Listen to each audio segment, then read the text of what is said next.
Gracias por escuchar los podcasts de Radio Nacional. Acceda a todos los programas en rtv.es/a la carta.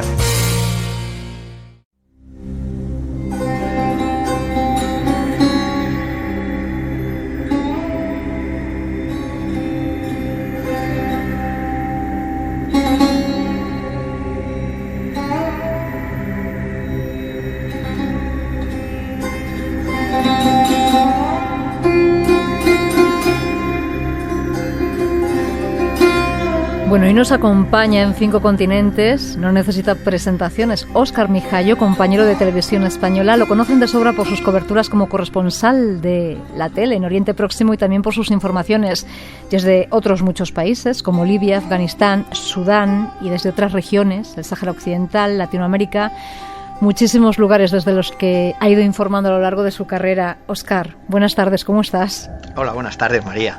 Bueno, y vamos a hablar contigo de tu último libro, que es fruto de tu experiencia cubriendo la guerra contra el Daesh en Irak, prácticamente lo que fue la batalla de Mosul, el último bastión del Daesh, El médico de Mosul, que está editado por Kailas.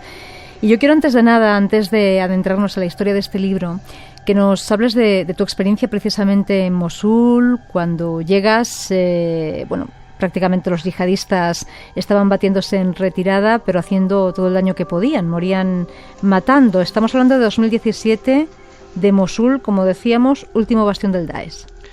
Bueno, pues de los últimos años sin duda ha sido la experiencia más intensa, porque realmente la batalla estaba dejando muchísimas víctimas, ¿no? Y en algunas ocasiones, pasamos algunas momentos bastante peligrosos, ¿no? Recuerdo una vez durante una operación de búsqueda de milicianos del Daesh, pues que encañonaron al cámara, a De la Torre, y también al editor de vídeo, ¿no? Entonces fue un momento, era Cañizares, el editor de vídeo, fue un momento, los encañonaron allí, los amartillaron las armas y realmente fue un momento intenso. Pero lo peor no era eso, ¿no? Lo peor era ver la destrucción de la ciudad, sobre todo durante la segunda cobertura, que ya era julio.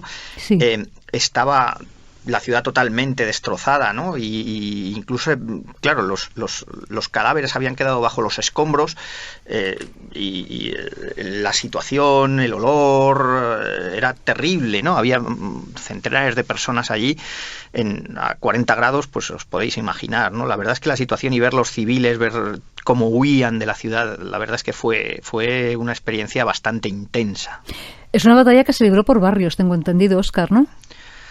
Claro, bueno, en un principio, durante la primera fase de la ofensiva, el avance fue relativamente rápido y entonces los yihadistas se retiraron al otro lado del río. Las tropas gubernamentales iraquíes venían desde el este y expulsaron a los yihadistas hacia el otro lado del Tigris, hacia el oeste. Entonces, ahí hubo un impasse en el que hubo un poquito de tranquilidad, pero luego hubo que ir luchando barrio por barrio, casa por casa. Los bombardeos de la coalición eran terribles. Yo tengo testimonios de de iraquíes que decían cómo colocaban a la gente que vivía en las casas, en las azoteas, para evitar bombardeos, ¿no? Pero bueno, como escudos humanos, vaya. Efectivamente. Lo que pasa es que, no siempre aquellos bombardeos pues respetaron aquellos escudos humanos. De hecho, el hospital en el que se desarrolla la novela también fue alcanzado parcialmente por uno de los bombardeos. Entonces, claro, la situación de los civiles era un drama realmente sobrecogedor, porque muchos de ellos huían y se encontraban atrapados entre dos fuegos. Por un lado, los yihadistas, que no querían que huyeran, porque si se vaciaba de población civil los barrios, el ejército podía entrar, y por otro, el ejército o las milicias, que no sabían si eran yihadistas o eran civiles, ¿no? Entonces fue dramático. El médico de Mosul, aunque gira en torno a la figura de un médico que sobrevive, que se enfrenta a los yihadistas en su hospital, lo que haces en este libro, Óscar, es una radiografía de la sociedad que se vio sometida por el Estado Islámico en Irak, o que incluso se aprovechó de su llegada, estuvieran o no de acuerdo con esos preceptos religiosos, esa interpretación de la Sharia. La gente, por lo general, ¿era ajena a estos preceptos y esas normas estrictas, o apoyaban al Daesh? ¿Lo recibieron bien en Mosul, en Irak? Bueno, hubo de todo. Hay que tener en cuenta que el ejército salió corriendo, es decir, el ejército y la policía dejaron resistieron los tanques, un poquito, ¿no? y Claro, efectivamente, les dejaron los tanques en las calles, ¿no? El Daesh venía de degollar a un montón de soldados en otras bases, tuvieron miedo, salieron corriendo y bueno, a ello hay que añadir la corrupción intrínseca del ejército israelí. Muchos militares no estaban en sus puestos porque era una práctica habitual pagar a los mandos un dinero e irse a trabajar a sus ciudades de origen, a sus pueblos. Entonces estaban cobrando por un lado la paga del ejército y por el otro estaban trabajando. Entonces, ¿qué ocurrió? Pues que cuando llegaron unos yihadistas organizados que venían con experiencia militar de la guerra de Siria, el ejército iraquí, que tenía mucho miedo por ver cómo el ejército había quemado y degollado vivos a aquellos cadetes en las bases iraquíes, y a otros militares pues salieron corriendo y dejaron la ciudad a merced. Bien es cierto que hubo algunos iraquíes suníes que se consideran denostados o oprimidos por el gobierno de Bagdad, que los apoyaron en un primer momento, pero cuando se estableció ese califato de terror en el que la Sharia se imponía con aquella dureza, con latigazos, con castigos medievales, con cualquier fumar podía costar latigazos, blasfemar podía costar la muerte, etcétera. Pues, cualquier error, ¿no? Porque de hecho te quería preguntar, es decir, tú a veces cuentas que había una serie de normas estrictas incluso dentro del propio hospital o en la vida diaria, que el más mínimo error que a ti ni se te pasa por la cabeza, eso podría ser castigadísimo, ¿no? O sea, la gente trataba de pasar lo más desapercibida posible para no liarla, ¿no? Para no ser castigados. Claro, cualquier error o cualquier... hay que pensar que prohibieron el fútbol, prohibieron fumar, prohibieron... la televisión. Prohibieron la televisión, etcétera, ¿no? Entonces, cualquier error o cualquier conducta que ellos consideraran contraria a una interpretación muy radical de la ley islámica, pues podía suponer la muerte, porque no hablamos de islamistas al uso como pueden ser los hermanos musulmanes o incluso la organización integrista Hamas en Gaza. Hablamos de una interpretación tremendamente estricta y radical de una ley islámica que proponía castigos que nosotros consideramos pues eso, medievales, ¿no? Entonces, pues la gente tenía que andar con mucho cuidado y cualquier delación pues podía suponer la pena capital, ¿no? Óscar, vamos a hablar un poco de los personajes de los que hablas en la novela. Entiendo que no son reales o sí están basados en personajes reales. El médico, por ejemplo. Bueno, el médico es un personaje prácticamente real al 80%. De hecho, hay informaciones de televisión españolas en las que aparecen muchos de los personajes que salieron de esa novela. O sea, que están en esa novela. Lo que ocurre es que el médico de Mosul trata de reflejar el sufrimiento de la población civil durante aquel califato de terror que implantó el Estado Islámico, que es el grupo terrorista pues más peligroso de los últimos tiempos, ¿no? Entonces, ahí refleja ese sufrimiento de yazidíes convertidas en esclavas sexuales, de gente que no podía pagar los tratamientos médicos si no pertenecían al Estado Islámico, de un montón de personas, de minorías perseguidas, como por ejemplo los homosexuales, el miedo a que les descubrieran y los ejecutaran, ¿no? Todo ese sufrimiento no cabe en 250 o 300 páginas. Entonces, hay personajes que son totalmente reales hasta el punto de que han salido en nuestros informativos, y otros personajes que ha habido que construirlos a través de varias experiencias, pero que nos sirven para reflejar ese sufrimiento que ha pasado a la población civil y que yo creo que es necesario que el mundo conozca precisamente para que no pueda volver a repetirse. Cuentas en el libro que el Daesh establecía incluso unas jerarquías para que sus milicianos, extranjeros y nacionales fueran atendidos antes que el resto de la población civil en el hospital, que incluso luego a ellos sí que se les reembolsaba el gasto sanitario, pero que si el médico, por ejemplo, decidía ayudar a alguien por su cuenta, más o menos era un traidor, ¿no? Porque dejaba de recaudar para el Islam, ¿no? Hablábamos antes de las normas extrañas, ¿no?, de este califato. Claro, efectivamente, según nos contaron a nosotros tanto el doctor en cuestión, el doctor Ayaz, como pues otros médicos del hospital, que existe también, no es el mismo nombre, pero existe, y el nombre del doctor tampoco es exactamente el mismo, pues para proteger un poco porque él sigue viviendo allí, lógicamente. Pues según nos contaron a nosotros, había una serie de preferencias, es decir, primero tenían preferencia los milicianos extranjeros que llegaban, pues porque habían venido a luchar por el Islam, después los iraquíes y los sirios, y por último, pues el resto y sus familias, y por último, pues el resto de la población, ¿no? Claro, todos pagaban, pero luego los miembros del Daesh pues recuperaban su dinero yendo a las oficinas de la organización y presentando el ticket, ¿no? Claro, eso pues para una población civil que prácticamente no tenía dinero para subsistir, pues pagar unos cánones que había elevado el Daesh de $1 a 20, aunque nos parezca una tontería, pues para una persona que igual está no tiene trabajo en Irak o cobra $100 al mes o menos incluso, pues es muy caro.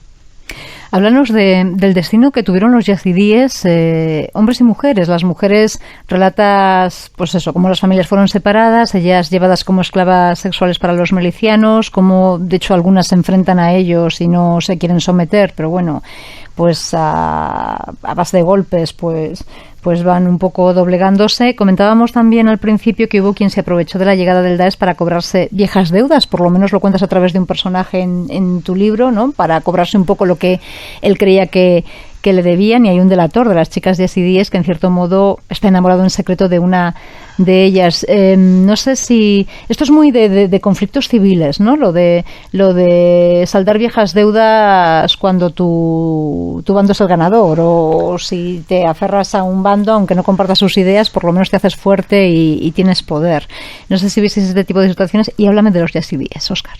Claro, bueno, el drama de los yazidíes es una situación terrible que una persona normal no puede concebir que haya sucedido ya bien entrado el siglo XXI, ¿no?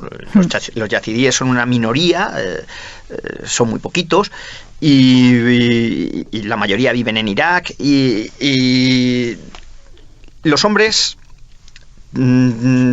fueron muchos asesinados directamente, pero las mujeres directamente fueron convertidas en esclavas sexuales, algunas niñas de tan solo pues 13, 14 años, ¿no? Es decir, las comerciaban con ellas por valores ínfimos, se las llevaba a casas. El libro de Nadia Murad lo refleja totalmente en primera persona. Y Nadia Murad, la premio Nobel de la paz, ¿no? Es algo yazidí que vivió en sus propias carnes pues la esclavitud sexual en el Daesh.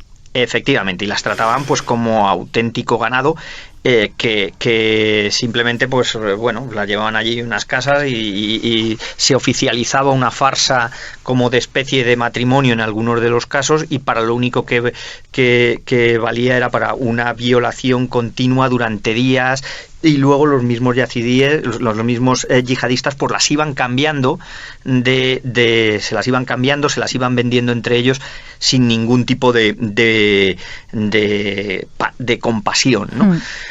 Claro, esto que ocurre en pleno siglo XXI le pone a uno las carnes le abre las carnes, ¿no? Claro, porque ellas al final, Óscar, van poco a poco, bueno, en las zonas que van quedando liberadas, supongo que ellas consiguen recuperar su vida, las que no se han muerto, algunas sí consiguieron escapar, hubo redes para ayudarlas también, pero vamos, que lo tuvieron muy difícil, porque además también contaban esos yihadistas con el beneplácito muchas veces de sus propias mujeres, de las mujeres del Daesh, ¿no? O sea, eran... Claro, era horrible. Bueno, al ser una concepción tradicional y tremendamente estricta del Islam, en ese tipo de Islam existe la poligamia, que no existe en otros países que son musulmanes, pero claro, en este caso lo había, y contaban con el beneplácito de sus mujeres, o muchos directamente recibían un premio de alguna acción en combate, pues entregándoles los comandantes algunas de estas esclavas que ellos usaban sin ningún tipo de problema, sin ningún tipo de pudor, y sin ningún tipo de piedad. Entonces, claro, luego hay que tener en cuenta que estas sociedades son terriblemente conservadoras, en las que una mujer que ha sufrido una violación no solo sufre la violación, sino que además sufre luego el rechazo de su comunidad, o no se puede volver a casar, no pueden, lógicamente tienen menos acceso al mercado de trabajo. Entonces es una situación realmente dramática y realmente espeluznante. Le deja a uno realmente haber conocido este drama, que se puede, o sea, es una cosa que se puede consultar en los libros de historia. Eso va a formar parte de la historia reciente. Ellas al final tienen que esperar a que se liberen los territorios para recuperar la libertad, o si hubo chicas que consiguieron escapar gracias a la ayuda o a sus propias iniciativas. Sí, había chicas que se podía, porque bueno, el Daesh arbitró un conjunto de medidas para evitar que la gente se escapara. Entonces, permitían que algunas personas abandonaran Mosul a cambio de dejar como garantía bienes o pagar fianza. Si no volvían, se los quedaban. Entonces, con documentos falsos, algunas de esas chicas lograron escapar del control del califato, ¿no? Haciéndose pasar por suníes, haciéndose pasar por musulmanes. Pues entonces estas organizaciones, que sacaron a mucha gente, pues podían, mediante sobornos y mediante papeles falsos, pues lograban que se escaparan estas chicas, y bueno, pues salvó la vida a muchísimas de ellas, ¿no? ¿Qué secuelas dejó el Daesh en Irak? ¿Cómo vivió la gente de a pie su derrota? Bueno, las secuelas son terribles, ¿no? La primera es una ciudad, Mosul, totalmente destruida. Cuando uno pasa por el casco antiguo, está totalmente destruida, sin agua, sin luz, barrios inhabitables y pues quizá decenas de miles de personas enterradas bajo los escombros, muertas en los combates, que huyeron pisando minas intentando escapar. Dejó, bueno, una destrucción, un reguero de destrucción terrible, porque claro, este grupo empezó a controlar no solo la ciudad, sino también los recursos económicos de gran cantidad del territorio iraquí y de Siria, con lo cual había que expulsarlo militarmente, ¿no? Es el mejor de los sueños de Al-Qaeda superado, ¿no? Llegaron a establecer un califato real en el que impusieron sus normas, ¿no? Después yo diría que un tremendo odio y un tremendo rencor, porque claro, esta represión, por ejemplo, de los yazidíes, de los cristianos, de los kurdos en el norte de Irak, pues claro, eso ha creado una desconfianza. Comunidades que antes tradicionalmente pues se veían más o menos viviendo bajo un paraguas común, se toleraban, claro. Se toleraban, aunque en algunos casos hubiera sus roces. Pues claro, ahora, después de todos esos desmanes que cometió la organización, pues ahora ya existen rencillas, existen odios. Es decir, y luego no hay que olvidar que la población suní, que también me lo preguntabas antes, la población suní en cierto modo acogió o parte, no digamos toda la población suní, pero sí parte de la población suní acogió con buenos ojos la llegada del Daesh, que es una organización suní, porque se consideraban oprimidos por los chiíes, y entonces se tomaron la justicia por su mano de hechos que consideraban agravios pasados, con lo cual hasta que no hay ciertas heridas que se han abierto, que se han hecho más profundas entre los propios iraquíes, y yo creo que hasta que no haya una labor de reconciliación, que va a ser muy difícil, van a seguir abiertas. Hablas de otros personajes también en el libro. Hablas también del papel de los trabajadores extranjeros, ¿no? O bien gente que está cubriendo la guerra, o bien organizaciones humanitarias o organizaciones internacionales, el papel que tienen, pues algunos ciudadanos iraquíes, kurdos, como intérpretes, como conductores. Hay todo un mosaico social fruto de la guerra, ¿no? Sí, claro, la guerra produce personajes muy extraños y muy curiosos, ¿no? Y además todas las guerras pues lo producen. Además, en el Kurdistán iraquí hay una cosa muy curiosa, que es que es bastante liberal. O sea, en el Kurdistán iraquí... tú hablas del bar del Everest, ¿no? Que es un sitio de libre albedrío, ¿no? Donde se puede beber a muy pocos kilómetros de donde está el califato. Sí, apenas... En Erbil, ¿no? En Erbil. En Erbil. Hay está en Cagua, que es un barrio cristiano, aparte hay otros también, pero vamos, principalmente en Ancagua se puede encontrar alcohol, se pueden encontrar discotecas. En el propio Everest, pues es un sitio donde se toma cerveza, se baila, se puede ver incluso... pues gente de tendencias sexuales, como puede ser la homosexualidad, que en otra parte de Irak, a decenas de kilómetros, pues posiblemente los rechazarían o incluso los meterían en la cárcel, ¿no? Pero sin embargo, bueno, la sociedad kurda es una sociedad bastante tolerante con la religión, allí se juntan musulmanes, cristianos, yazidíes de todo tipo, y bueno, la sociedad kurda es una especie de no sé, de reducto de un oasis, en esa zona, sí, ¿no? Sí, algo así. Sí, ¿no?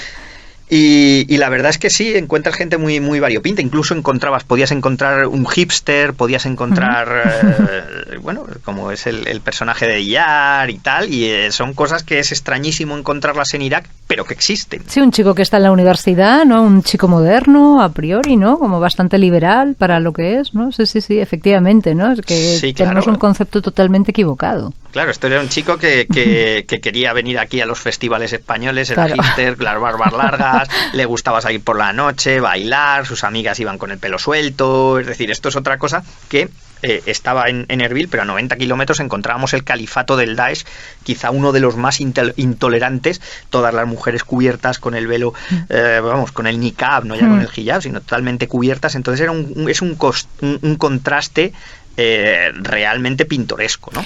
Sí, además cuentas eso, como prohibían, por ejemplo, el fútbol, con la afición que hay. Decía un amigo mío que es verdad que cuando viajas por ahí te puede salvar la vida un cigarrillo o hablar de fútbol, ¿no? Porque es verdad que, pues eso, en Irak había seguidores del Madrid, incluso del Barça, creo, ¿no? Se sigue la Liga Española, es algo que prohibió el Daesh, algo tan básico como ir a un bar a ver un partido, pues es algo que prohibieron y a la gente le arruinaban la vida, o sea, que es que fue totalmente un mazazo también con su forma de vivir allí, ¿no? En el mundo árabe y también en Irak hay una pasión desmedida por el fútbol y en especial por la Liga Española. Sí. Yo me acuerdo, recuerdo una vez... Te salva la vida a veces. Sí, vamos, te abre más la puerta un pin del Real Madrid o una camiseta o un bolígrafo o del Barcelona. Que un salvoconducto. Claro, mira, cuando puede parecer cómico, pero antes te contaba que encañonaron a De la Fuente y a Cañizares, el cámara y el ayudante, y entonces yo iba diciendo allí Real Madrid-Barcelona, periodista español, Real Madrid-Barcelona, pues para intentar calmar los ánimos, ¿no? O sea, quiero decir que para que vean que eres español, que tal, pues y tal, pues el fútbol es un nexo común, ¿no? Es un nexo común entre todos estos países. Sí. Yo vi una pelea en Irak entre uno del Real Madrid y otro del Barcelona, y curiosamente los tres españoles que estábamos, yo soy del Betis, otro era del Atlético de Madrid y otro era del Bilbao, y acabaron echándoles del bar al del Real Madrid y al Barcelona porque se medio pegaron allí. Como si estuvieran aquí, vamos. Sí. Oye, ya vamos terminando, te quería hacer dos preguntas más. Esta es tu segunda novela, La niña, las puertas al infierno, mostraba un poco las caras de la guerra en Siria, la llegada de los milicianos extranjeros, pero lo cierto es que entre Irak y Siria ha habido muchos paralelismos. Prácticamente es el mismo conflicto extrapolable a dos países, ¿no? Sí, bueno, y sobre todo hay un nexo común que es la participación del Estado Islámico, ¿no? El Estado Islámico nace en Irak, pero se traslada a Siria y tiene su gran desarrollo, ¿no? Se viene además precisamente con la guerra de Siria. Y a partir de que en la guerra de Siria adquiere unas capacidades militares impresionantes, pues entonces es capaz de conquistar prácticamente todo el tercio norte de Irak, ¿no? Desgraciadamente la guerra de Irak y Siria tienen algunos paralelismos, no son exactamente iguales, porque no lo son, tienen algunos paralelismos, pero sobre todo nos enseñan una lección, y es que no podemos dejar de lado los conflictos que suceden en lugares lejanos, porque realmente están en nuestra puerta de atrás. Es decir, los yihadistas que actuaban en Irak y en Siria, muchos de ellos eran europeos que fueron allí, se formaron y después volvieron a Europa para atentar y cometer atentados tan terribles como los de Londres o los de Barcelona. Es decir, Europa y Occidente no puede dejar de lado esos conflictos, porque luego acaban llamando a tu puerta o lo que es peor, entrando y golpeando en el corazón de Occidente, ¿no? Es decir, no solo atacan y golpean allí en Irak y en Siria, sino también son un peligro para nosotros. Porque lo último que te quería preguntar, Óscar, es que nos las prometemos muy felices, pero sigue habiendo células latentes, no sé si activas, del Estado Islámico. No sé si en ambos países, desde luego en Irak, las sigue habiendo, en Siria también, ¿no? Sí, efectivamente, es decir, esos territorios en los que el Daesh impuso el califato, gran parte son pueblos remotos, desérticos, y además todos los servicios de inteligencia occidentales, incluso locales, pues han advertido de que hay numerosas células del Daesh durmientes. Y aparte volvemos a lo que hablábamos antes de la reconciliación, es decir, hay gran parte de la población suní que se considera menospreciada o se considera oprimida por los chiíes.